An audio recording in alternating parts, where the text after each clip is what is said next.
22 décembre, une sagesse pour aujourd'hui. La connaissance. Les yeux de l'Éternel veillent sur la connaissance, mais il rejette les paroles du perfide. Proverbe 22, 12. Dans ce verset, le sage met en garde contre le manque de connaissance. Dieu a créé l'homme pour vivre dans une parfaite intimité avec lui.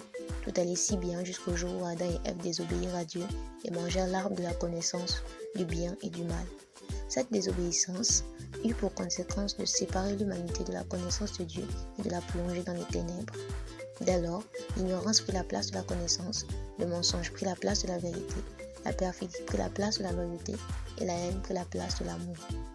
Lorsque l'ignorant prétend connaître, il renforce son ignorance et il ne connaîtra jamais rien. Les yeux de l'Éternel veillent sur la connaissance. Le sage dit cela pour montrer aux humains qu'il n'y a aucune connaissance qui compte si elle ne vient pas de Dieu. Il n'y a ni sagesse, ni intelligence, ni conseil qui tiennent contre l'Éternel. Proverbe 21, 30. Au temps du prophète Osée, Dieu dit « Mon peuple périt parce qu'il lui manque la connaissance ». Osée 4, 6a. Le manque de connaissance dont parlait Osée n'avait rien à voir avec le manque de connaissance de la loi de Dieu. Le peuple connaissait bien la loi de Dieu, mais il ne la mettait pas en pratique. La connaissance selon Dieu, c'est le fait d'être un avec l'objet de cette connaissance. Il y a là une idée d'intégrité et une idée d'intimité profonde avec Dieu.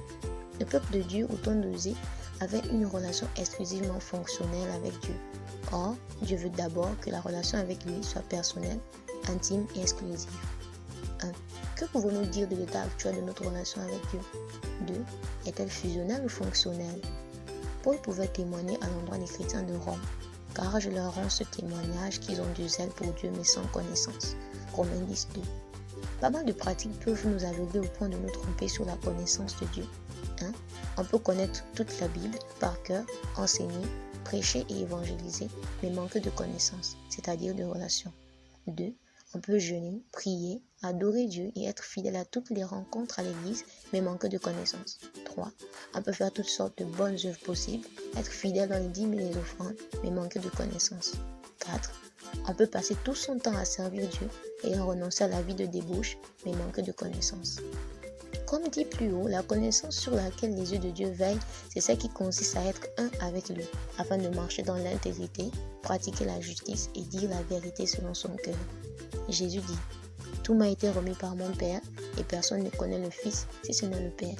Personne non plus ne connaît le Père si ce n'est le Fils et celui à qui le Fils veut le révéler. » Matthieu 11, 27. Jésus dit cela à cause des Juifs qui le repoussaient, prétendant connaître Dieu par Moïse. Vérité, Jésus seul révèle la connaissance du Père à quiconque croit en lui. Application, cherchez à connaître Dieu par Jésus-Christ. Recommandation et mise en garde. Car je veux la loyauté et non le sacrifice, et la connaissance de Dieu plus que les holocaustes. Osée 6.6. Prions ensemble. Seigneur Jésus, révèle-moi la connaissance du Père, afin que je puisse avoir une vie d'intimité profonde avec lui. Amen. Lecture pour aujourd'hui, Psaume 106 à 110, Proverbe 22, vous êtes bénis.